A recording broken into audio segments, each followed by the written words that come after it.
Question number 3, Jami-Lee Ross. Mr Speaker, my question is to the Minister of Transport and asks, what announcements has the government made recently setting out its commitment to the City Rail Link project in Auckland?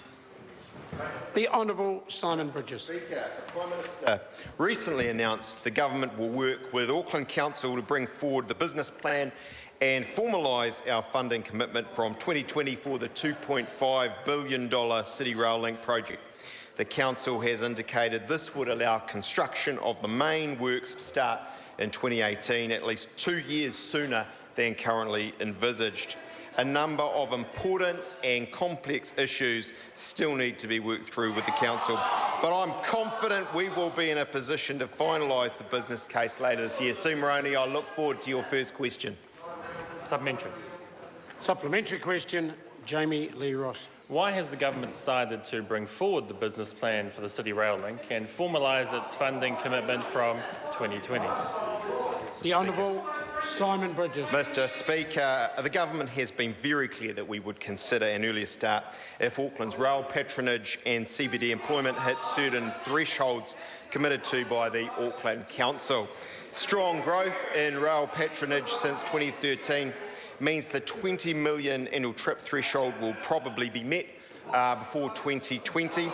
We also want to provide certainty for other planned CBD developments affected by the CRL. All of this means we see real merit in working to formalise our funding commitment from 2020, allowing the main construction works to start as soon as 2018. Supplementary. Supplementary question, Jami-Lee Ross. How will the City Rail Link project benefit Aucklanders? Mr Speaker. Order. Order. Order.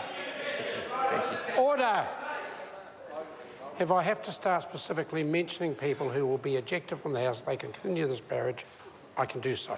Honourable Simon Bridges. Mr Speaker, the CRL will be one of New Zealand's largest ever transport projects with an estimated cost of around $2.5 billion. When completed, it will double the capacity of Auckland's rail network, provide 2 new stations in the central city and benefit commuters whose travel times will be reduced significantly. For example, Auckland Transport estimates that a commuter travelling between Henderson and the planned Aotea station will save on average 17 minutes per trip. The government's recent announcement also provides more certainty for large-scale projects like the $350 million NDG Auckland Centre and the $680 million Commercial Bay Tower. Both of these projects will pump renewed investment into the CBD as well as creating new jobs. I'm proud to be part of the infrastructure government that's really bringing projects forward. Supplementary.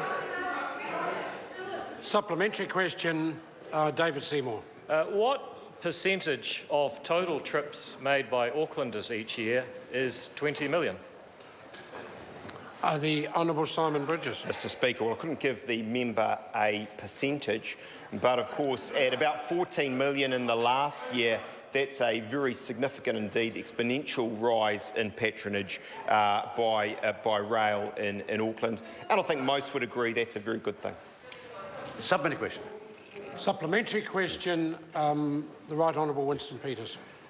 Tell us, Minister, at the end of this plan, how long will it take for a commuter by rail from Whangarei to get to the central city of Auckland, the CBD of Auckland, when the rail is down to under 5 k's an hour in numerous places right now?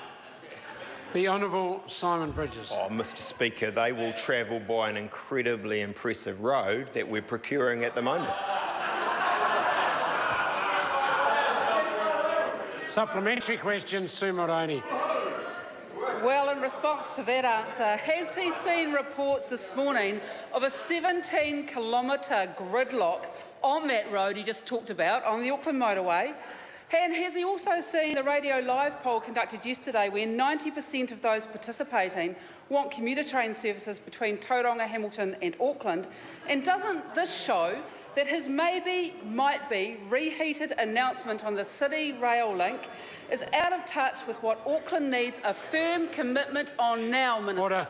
Order. Any of those 3 supplementary questions? Well, Mr Speaker, I I did see obsequiousness practiced by the member with Duncan Garner yesterday on Radio Live, but what I can say is that accidents do happen.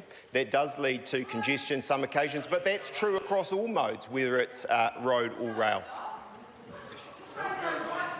Question number 4.